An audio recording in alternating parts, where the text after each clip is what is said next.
নজর রাখবো পরবর্তী খবরে। উত্তরবঙ্গে সময় বাড়ল আমাদের পাড়া আমাদের সমাধানের। দুর্যোগ পরবর্তী সহায়তায় সময় বৃদ্ধি করলো এবার রাজ্য। দুর্যোগ পরবর্তী পরিস্থিতিতে এই কর্মসূচি বড় সহায়ক হিসেবে উঠে এসেছে। বন্যা দুর্গত এলাকায় শিবিরগুলি উপচে পড়েছে ভিড়।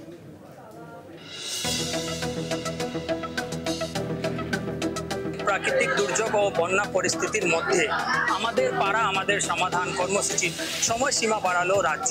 আর এই কর্মসূচিতে প্রচুর মানুষের ঢল দেখা যাচ্ছে আলিপুরদুয়ার জেলার একাধিক বন্যা কবলিত এলাকায়।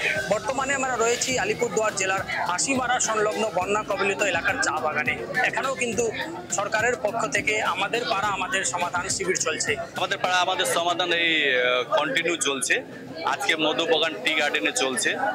যা ক্ষতি হয়েছে আমাদের রাজ্য সরকার পক্ষ থেকে প্রচুর গরিবদের কাছে নিজে মুখ্যমন্ত্রী নিজে হাইটা নিজে ফুড সার্ভে কইরা দুইবার আইসা উনি কি দৃশ্য আছে প্রশাসনিক মিটিং কইরা সেটা নিজে দেখে গিয়েছেন।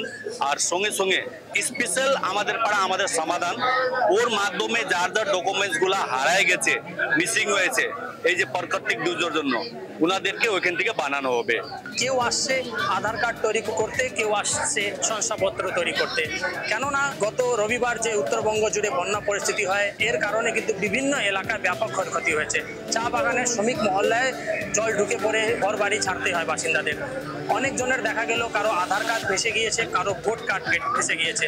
সবার আগে তো বলবো আমাদের মাননীয় মুখ্যমন্ত্রীকে আমরা ধন্যবাদ দিতে চাই এই কারণে, যেহেতু 4 তারিখে সবাই জানে আমাদের নর্থ বেঙ্গলের যে প্রকৃতি আপদায় এত নর্থ বেঙ্গল মোটামুটি মানে যেভাবে জলে তাড়িয়ে গেছিল সেই কথাটা শুনে কিন্তু উনি পরের দিন এইখানে এসে আমাদের যারা জলে ভেসে গিয়েছিল বা যাদের বাড়ি ঘর ছিল না তাদের সঙ্গে এসে তাদের আশ্বাসন দিল। সবাই এইখানে পঞ্চায়েত কর্মী হোক বা ব্লক लेवलर হোক বা डिस्ट्रिक्ट लेवलर হোক সবাই এখানে সহযোগিতা করছে।